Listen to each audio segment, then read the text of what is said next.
You know when you have one of those days where you wake up in the morning and you're like full of beans going, I'm gonna get so much fucking work done in the garden today. Yeah, really looking forward to it. And then you step out and it's okay for the time of the year, and then suddenly this happened.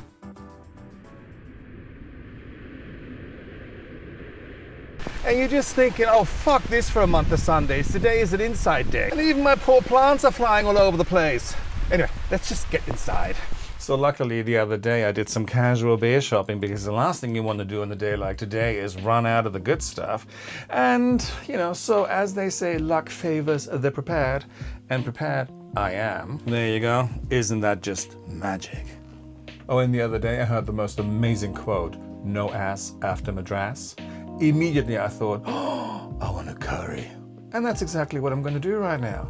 I'm going to go upstairs, cook a Madras curry, drink a shitload of beer, and if you want to tag along, let's go. Anyway, so cheers. Let's get the stuff together we need for the curry. Onion, and I happen to like a lot of onion, but I mean, they're kind of like small anyway. They're sort of like testicle, not testicle size, but you know, they were like huge testicles. Anyway, so I'm using 4 of those onion. Testicle onion. No, large testicle onion. And garlic. Then I have to get coriander. Then I have to get some chicken that's still in the fridge. And then I'm using these pre-made powders. And yes, of course you can make your own curry powder, but that's gonna take like a shit load of different herbs and spices. So I'm using this. And I know that I said earlier on I'm making a Madras, you know, but I actually don't have any Madras curry powder, so I have masala, but I'm sure I know no ass after Madras, but I'm sure you wouldn't have a lot of ass after a shitload of masala either. No ass after Madras? Yes, it's a quote I heard the other day. Brilliant. Anyway, and also, what does it mean? So we just had the discussion. Apparently, no ass after Madras means no sex after you have eaten Madras. And I'm sure the same goes for masala. Anyway, so let's chop the onion and then start frying them off a little. Let's put the oil in and heaten that up a little bit.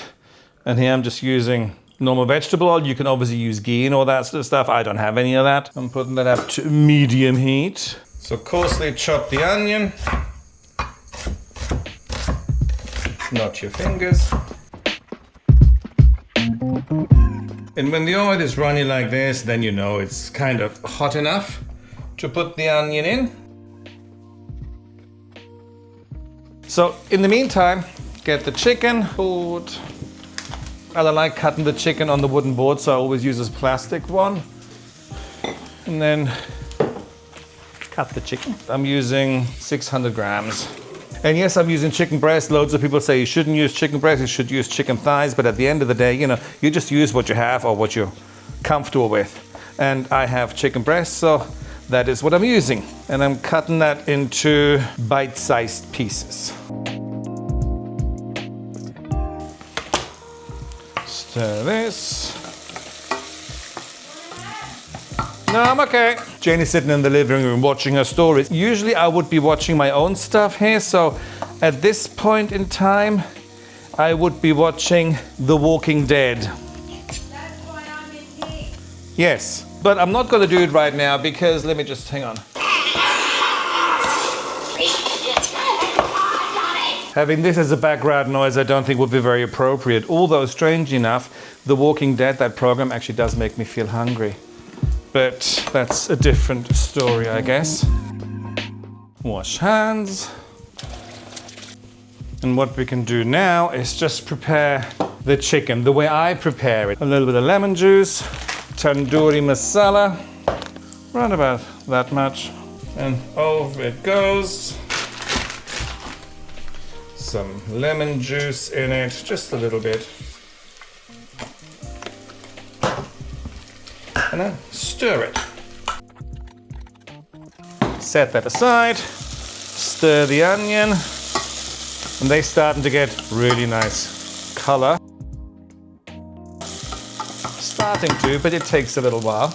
All the other stuff that's going in, and now I'm using this one here. I think for the amount of chicken, about 1, 2 of those.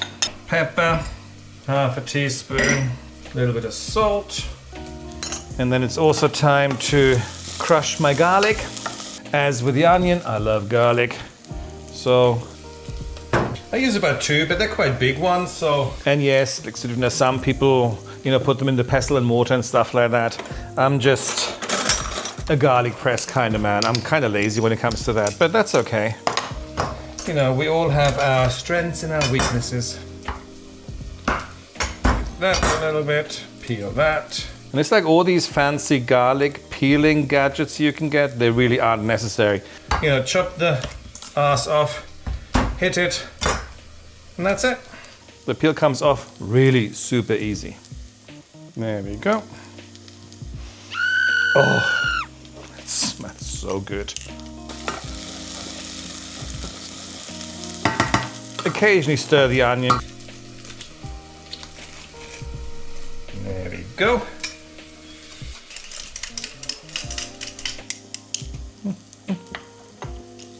Oh, also need some yogurt, plain yogurt. I've also used vanilla yogurt in the past because that is what we had in the house, but let's not use that today. I'm gonna add a little bit more chili powder, but I mean not a lot, like this is what, like a 1/4 teaspoon, because you really don't wanna blow the hole, but it's nice to have a little fire. Stir the onion, and they are actually getting there. This is how the onion are looking right now. That we're gonna be putting the spices in, because I like to fry my spices off before I put my chicken in. Absolutely delicious. And I'm not putting my garlic in just yet, because when garlic cooks too much, it gets bitter. Well, at least in my world it does, so I'm not. Also, I'm cutting a couple of tomatoes, because when you put the spices in, it could get a little dry. And yes, some people remove the peel. I actually don't bother, because I cut them quite fine anyway, and there's so much going on in the dish that, the peel is not something you would be aware of. Make sure though that you cut the arse off. There we go. Just a couple of tomatoes. So in we go with the spices and fry them off a little bit. And this is what I mean when it's like this, it could get a little dry when you mix, fry off the spices. I'm gonna add the tomato now. That'll add a little bit of moisture.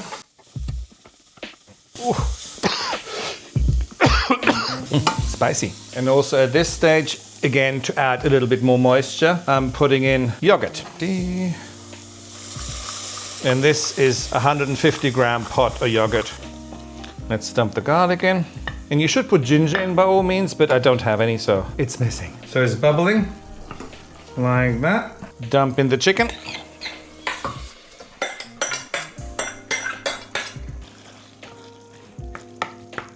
Give it a stir, put it on medium, lid on it, and just let it sit and fester for a while, for about 10-15 minutes. So this has been boiling away quite happily for 10 minutes. So what I'm doing right now is just like taking the lid off and actually let some of the moisture evaporate. So this is how it looks right now, and it's bubbling away quite happily. Let's just let that evaporate. It is all up to you what kind of consistency you want when it comes to the sauce. In the meantime, I cleaned up as well as got some coriander from the garden. Just chopping that one up. Right now I'm just gonna chop up the stalks. And just in case if you're wondering, yes, I cut myself all the time when I'm cooking. Some coriander in, and I know many people hate coriander, but I don't. Also at this stage, if your curry looks like something you would find outside a pub on a Sunday morning, that is okay, because right now we're just getting it all together. I'm still gonna be adding some more stuff to make it look a lot more appealing. I mean, I have made curry before that looked horrendous, but by God, it was tasty. Looks really good. It's not always just about the looks. So it's been bubbling away and reducing for quite some time, about 10 minutes. And it's looking really nice, nice consistency. Time to try it.